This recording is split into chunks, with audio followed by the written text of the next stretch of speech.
Hello everyone and welcome to Ferris Sports Update. I'm your host Rob Bentley and thanks for tuning in.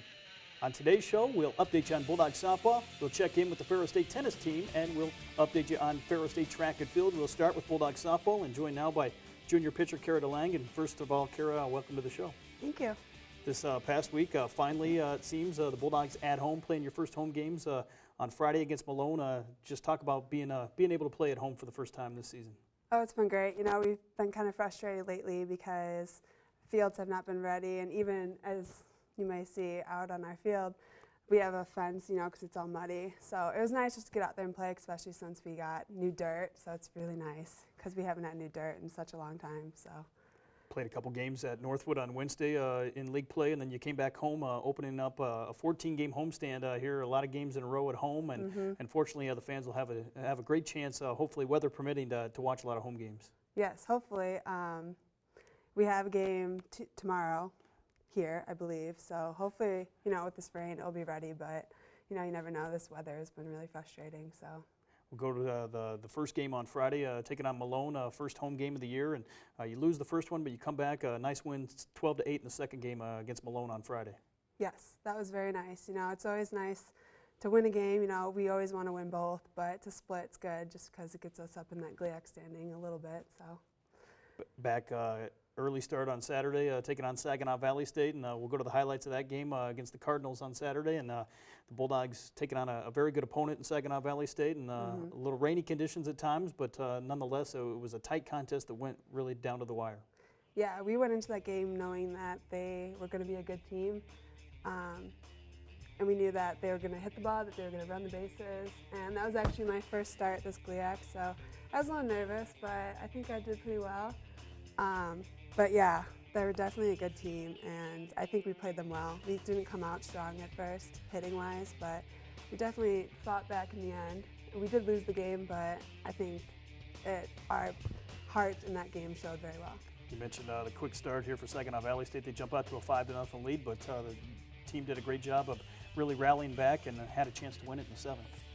Yeah, we definitely had a chance, and it's always frustrating because, you know, we have that shorter fence out there, so, you know, they're hitting home runs that should only be doubles, and, you know, hitting singles that should be triples, you know, so it got really frustrating, but I think we really pulled through on getting our bats going in the end there, and although we didn't win it, I think, in the end, like, it just showed how much we wanted to win that game. You mentioned that the portable fence with the field conditions out by the outfield wall, and certainly has to impact you as a pitcher.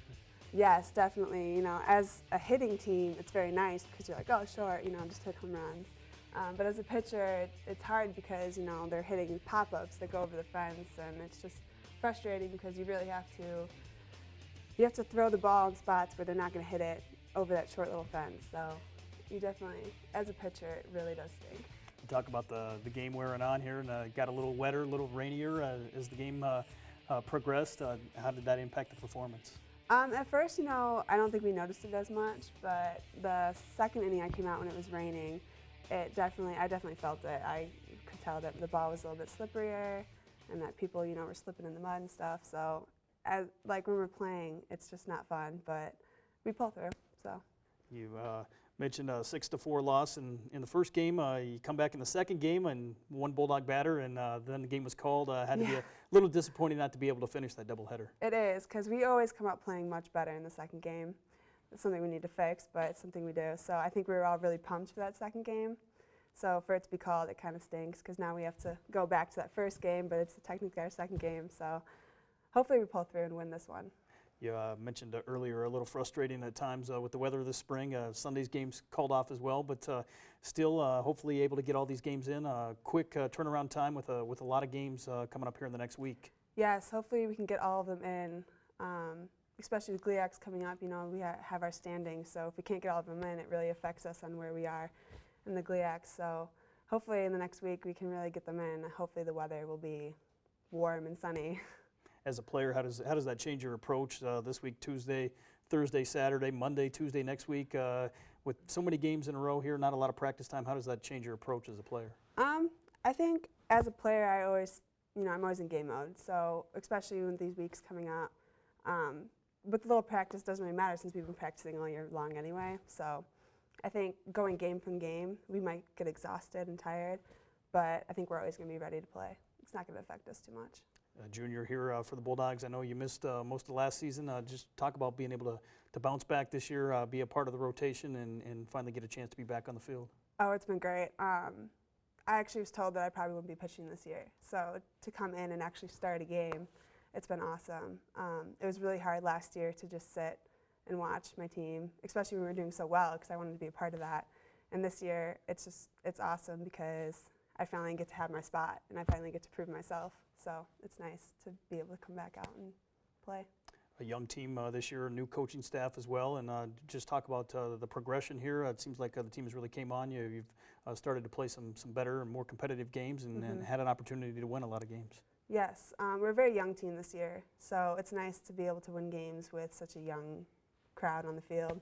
And having the new coach, like, we're still getting in that groove, trying to get to know her, she's trying to get to know us. Like, we all have such different personalities.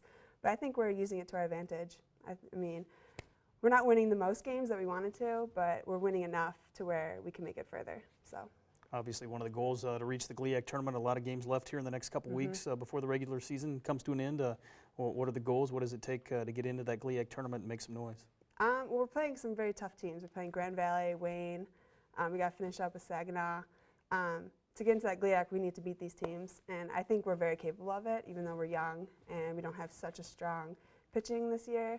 But I think if we use it to our advantage, where our pitching lineup, is we have our closers, we have strong closers, we have strong starters, and I think if we use that to our advantage, then we're going to be able to make it to GLIAC this year. I know one of the big keys, obviously, a lot of home games here for the Bulldogs in the next couple weeks. Talk about playing at home in front of those home fans and how maybe that was a little different this past weekend than when you played on the road. Oh, it's been awesome.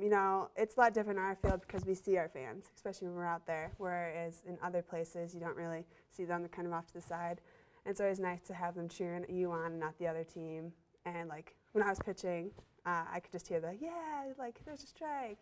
And that's always nice to hear because you don't get to hear that a lot at away fields. Talk about your seniors, the ones that are a year ahead of you, Alex Whitman, Amy Dunleavy, kind of the leaders of the team. Talk about their leadership this season. They are very strong together. They're great. Amy's very talkative, and Alex is kind of that inspirational and good with words. So together they are just great. Like, we get in the huddle, and Amy will be loud, and then Alex will have her inspirational quote or whatever. At practice, they're always saying, hey, get it together, we got this. So they've been a good team together.